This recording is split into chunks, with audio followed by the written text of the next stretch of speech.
Hi guys, good morning. Don't be scared, it's still me, it's Miss Ringo. I just decided to be silly today and dress up like one of my favorite story characters from my favorite book ever. This book I could read every single day, not get sick of it, and I'm so sad that we didn't get to read it together in class this year, or yet so far. So I'm going to read it today and looking a little silly. Hopefully this paint doesn't stain my skin. I hope it washes off after this. Ooh, I don't know. We'll find out. But today we're going to read A Bad Case of Stripes. The author of this is David Shannon.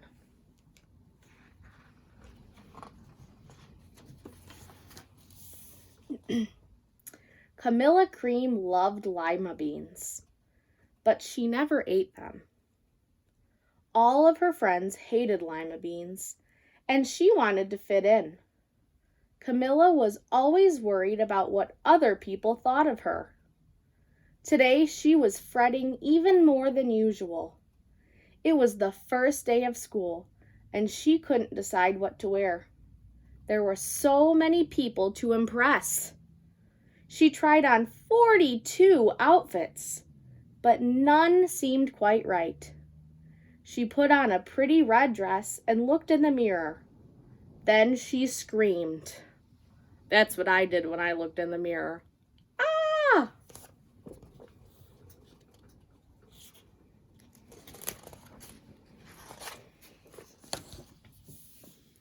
Her mother ran into the room and she screamed too. "Oh my heavens!" she cried. "You're completely covered with stripes." That was certainly true. Camilla was striped from head to toe. She looked like a rainbow. Mrs. Cream felt Camilla's forehead. "Do you feel all right?" she asked. "I feel fine," Camilla answered. "But just look at me." "You get back in bed this instant," her mother ordered. "You're not going to school today." Camilla was relieved.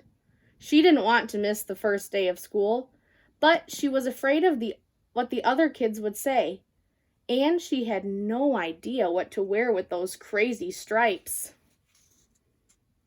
What would you wear with those crazy stripes?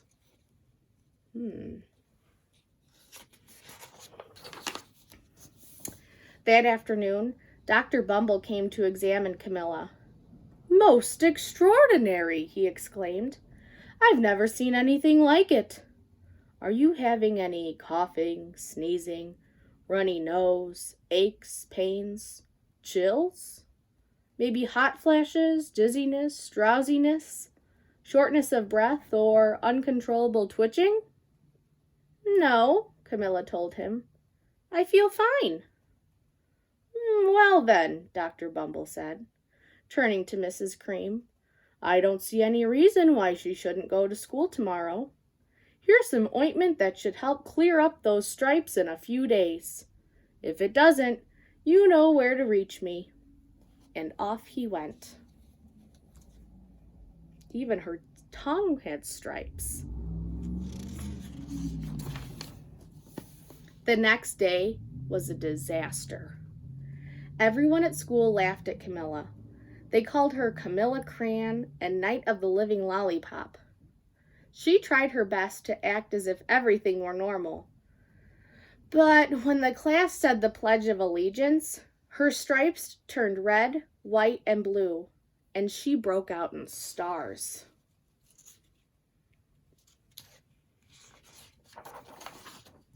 The other kids thought this was great. One yelled out, "Let's see some purple polka dots!" Sure enough, Camilla turned all purple polka dotty. Someone else shouted, "Checkerboard!" and a pattern of squares covered her skin. Soon everyone was calling out different shapes and colors, and poor Camilla was changing faster than you can change channels on a TV.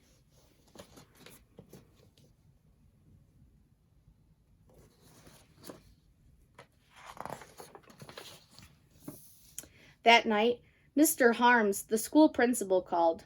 "I'm sorry, Mrs. Cream," he said. I'm going to have to ask you to keep Camilla home from school. She's just too much of a distraction, and I've been getting calls from the other parents.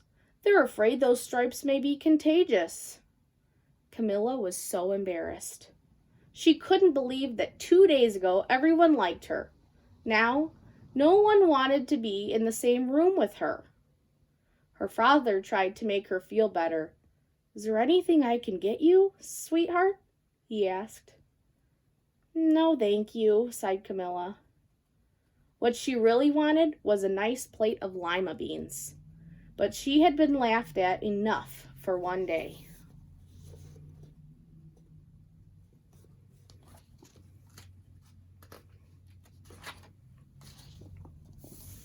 Well, yes, I see," Dr. Bumble mumbled when Mr. Cream phoned the next day.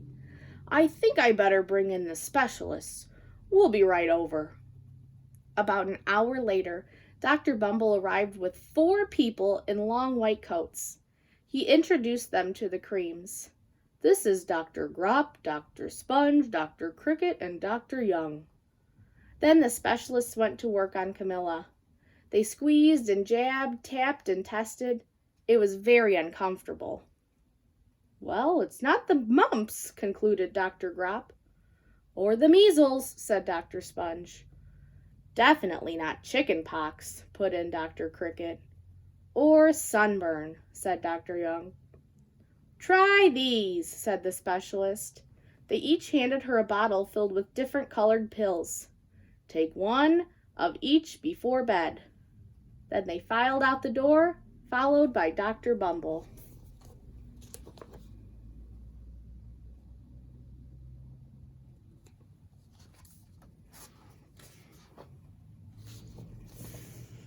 That night, Camilla took her medicine. It was awful. When she woke up the next morning, she did feel different, but when she got dressed, her clothes didn't fit right. She looked in the mirror, and there, staring back at her, was a giant, multicolored pill with her face on it. She turned into the pill.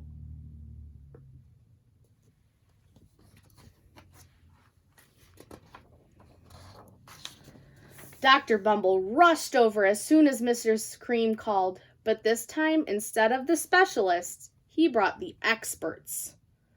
Dr. Gourd and Dr. Mellon were the finest scientific minds in the land. Once again, Camilla was poked and prodded, looked at and listened to. The experts wrote down lots of numbers. Then they huddled together and whispered. Dr. Gourd finally spoke.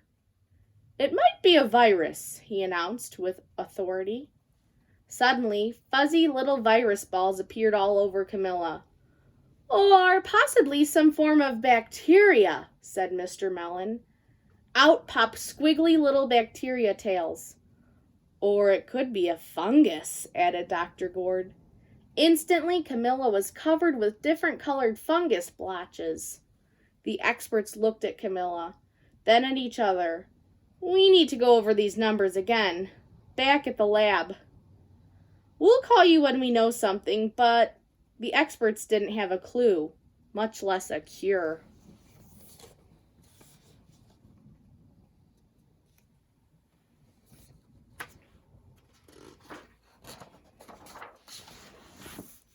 By now, the TV news had found out about Camilla. Reporters from every channel were outside her house, telling the story of the bizarre case of the incredible changing kid. Soon a huge crowd was camped out in the front lawn.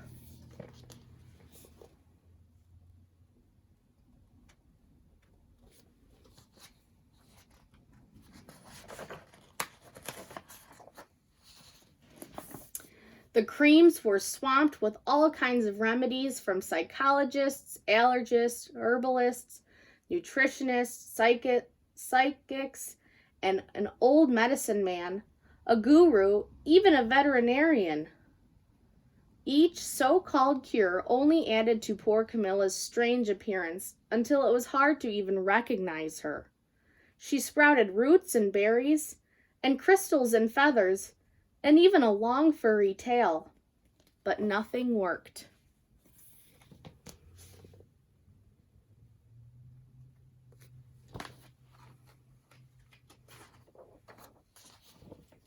One day, a woman who called herself an environmental therapist claimed she could cure Camilla.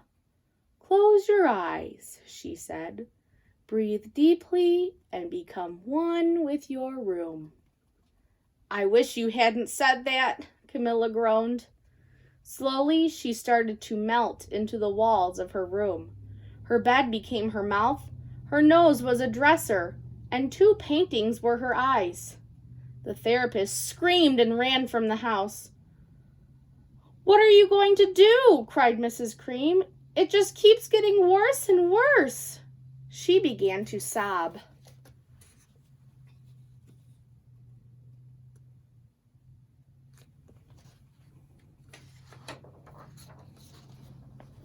At that moment, Mr. Cream heard a quiet little knock at the front door. He opened it, and there stood an old woman who was just as plump and sweet as a strawberry. "Excuse me," she said brightly, "but I think I can help." What do you guys think she's going to do to help? Think about it.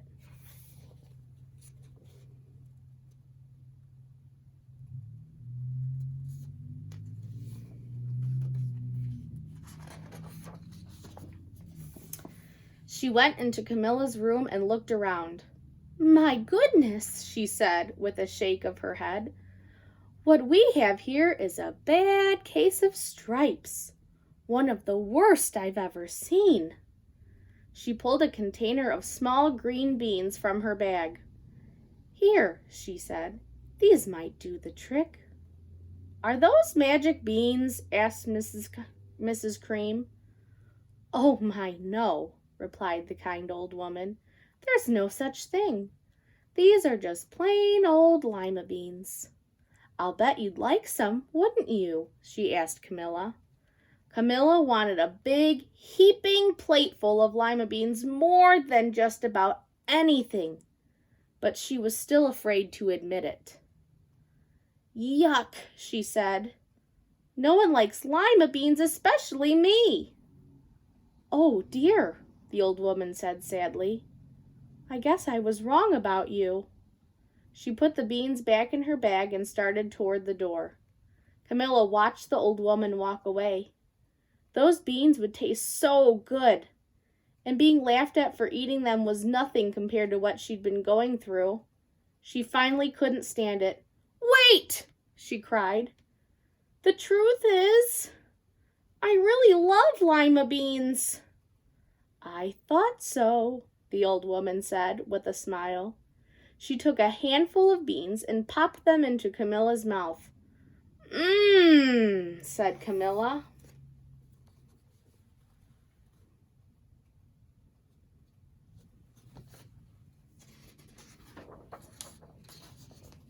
Suddenly, the branches, feathers, and squiggly tails began to disappear. Then the whole room swirled around. When it stopped, there stood Camilla, and everything was back to normal. "I'm cured!" she shouted. "Yes," said the old woman. "I knew the real you was in there somewhere." She patted Camilla on the head. Then she went outside and vanished into the crowd.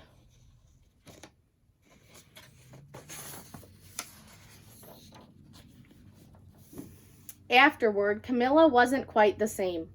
Some of the kids at school said she was weird, but she didn't care a bit. She ate all the lima beans she wanted, and she never even had a touch of stripes again. And that's the end of A Bad Case of Stripes. So if you like lima beans, don't be afraid of what other people think. Eat them anyway.